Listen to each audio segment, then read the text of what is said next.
ഓനൊക്കെ അവിടെ പോയിട്ട് കിടക്കുക. ഈ റൂമിൽ ആരും കയറൂല. ഇന്ത്യ ഓന്റെയും കട്ടകാലം എന്ന് പറയാന്നുണ്ടെങ്കിൽ അതന്നെ. ഈ സാവിത്രി എന്ന് പറഞ്ഞ സാധനം ഇതിന്റെ ചുറ്റുവരം അതാണ് ആരിസിനും കിട്ടിയത്. ഈ സംഭവങ്ങളൊക്കെ കണ്ടിട്ടുണ്ടാവും. ഓൻ കണ്ടു ശ്രദ്ധിച്ചിട്ടുണ്ടാവില്ല. ആരിസോ അതൊക്കെ നല്ല നോട്ടിങ് ഏതൊക്കെ നോക്കിയിട്ട് അതൊക്കെ ചെയ്യുള്ളൂ. പക്ഷെ ഓന്റെ ശ്രദ്ധയിൽ പെട്ടിട്ടില്ല. പക്ഷെ ഓൻ ഉറക്കത്തിൽ പെട്ടപ്പോഴാണ് ഓനക്ക് അവിടുന്ന് പണിസ്ഥലത്ത് നിന്ന് കിട്ടിയതും ഇതൊക്കെ പാടി വന്നപ്പോ എനിക്ക് എന്താ പറഞ്ഞതു, ഞാനെടുത്ത് പറയാൻ വിട്ടുപോവുകയും ചെയ്തു, ഓനായിട്ട് അനുഭവിക്കുകയും ചെയ്തു. എന്തായാലും കൂട്ടുകാരെ, രണ്ടാൾക്ക് രണ്ട് കഥയാണ്. പക്ഷെ രണ്ടും വന്ന് നിൽക്കണമെങ്കിൽ അവസാനം ഈ റൂമിലാണ്. ഈ റൂമിൽ എടാ റൂമെന്നല്ല, ഇതൊരു നാടാണ്. ഈ നാടിന്റെ പേരിന് ചേക്ക് മുക്ക് എന്നാണ്.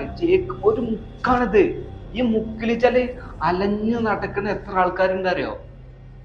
അത് ശരിയാട്ടോ. അത് ഞാൻ വന്ന സമയത്ത്